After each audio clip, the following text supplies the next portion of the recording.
We're going to stay with our coverage now. Perhaps we're going to also bring in our SABC News reporter, Mbalenhle Mthethwa, for more on the story. Mbali, good afternoon. We're following developments as we speak, and any word as to the investigations, what's been unearthed in terms of the cause, and where you are, your vantage point. What are you observing?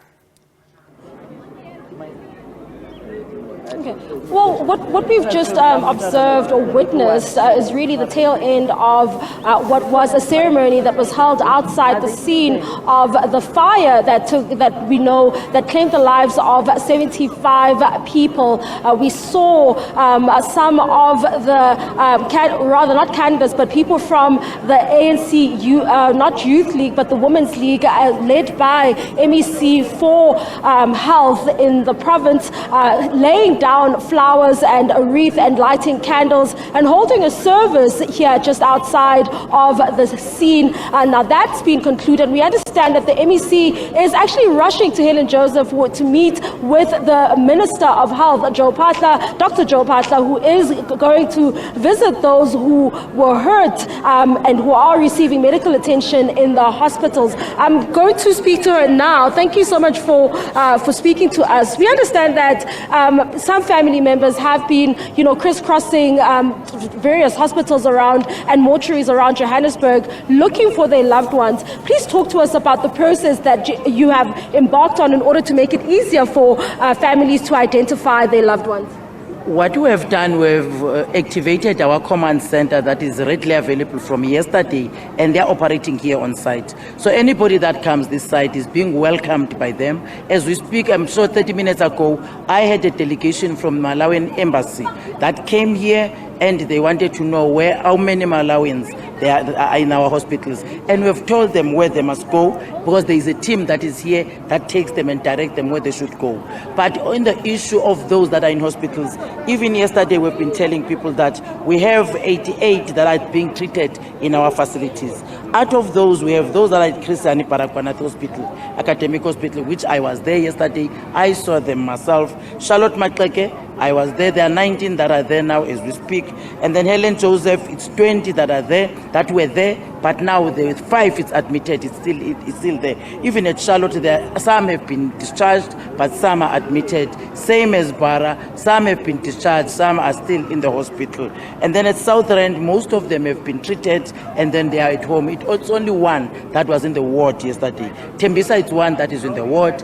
And then Rahima Musa, it's one that is in the ward. In fact, it's a child that is there with the parents, because we've taken them there. But again, what we have done to minimize the process of people moving from one area to another, we have a hotline number that is 0800-203-888 and 886 rather at the end. But we're going to circulate that number to yourselves so that it can be reflected on the screen, because since yesterday people have been glued on TV. But we have again a direct line that is in our toll-free center. This is a direct line in our hotline, It's 011-355-3048.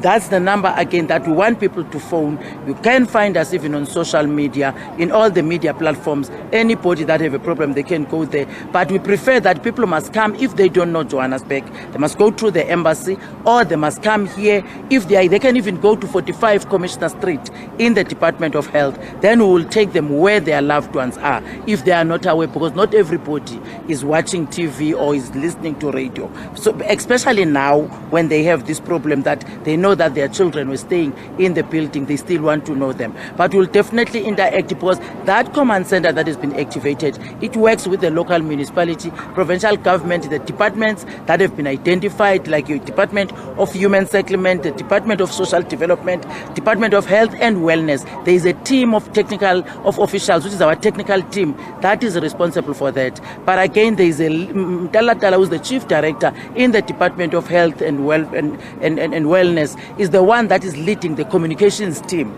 So anybody that wants to know what's happening in terms of the Ntalatala will assist. Hence we had to, even those that are demised, we used one mortuary, which is Diepkloof mortuary, because it's got the capacity, it's big, and we don't want people to be tossed from pillar to post. That was the reason that we said, let's go for the bigger one that will be able to accommodate everybody. Then if Diepkloof is overheating, we'll definitely tell the citizens that now we're shifting from Diepkloof, this is where we're going. For now, everybody that wants to see their loved ones, they will be accepted at Diepkloof. Now, why was it important for the ANC? I know you are here in your capacity as the MEC for Health, and we saw the ANC Women's League also coming here, laying flowers in front of the doorstep, as well as, you know, lighting a candle for those who have passed away. Why was it important for you to do and lead a ceremony such as this one here? It was important for me because Premier Lisufi has nominated me to be the MEC that is leading all faith-based organizations in the province. So I'm working very closely with all the churches in the province. So when the Women's League organized this event today, they consulted me as a leader of the Women's League because I'm in the NEC of the Women's League. Besides that, I'm deployed in government as an MEC for Health. So it was good for me that I work with them because they wanted the briefing, they wanted to do the prayer, and I gave them the briefing of what is the status.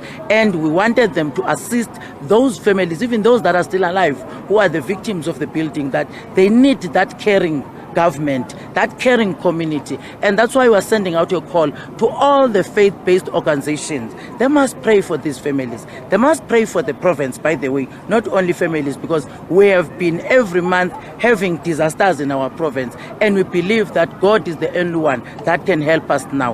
But when you are grieving, you need prayers.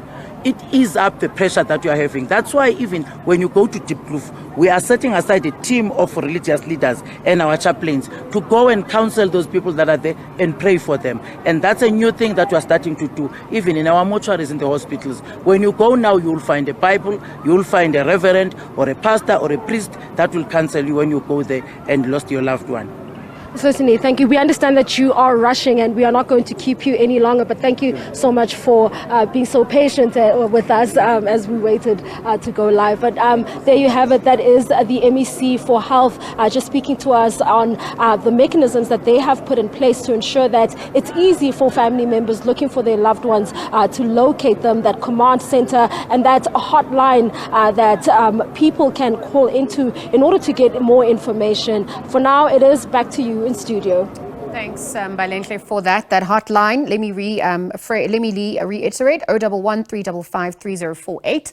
011 355 3048 is how you can get in touch. The hotline available for those who need assistance. The embassies are also able to assist at this point, and we do know that the Diepkloof mortuary is where all the bodies that have been salvaged are obviously being housed, awaiting the families to come and identify them.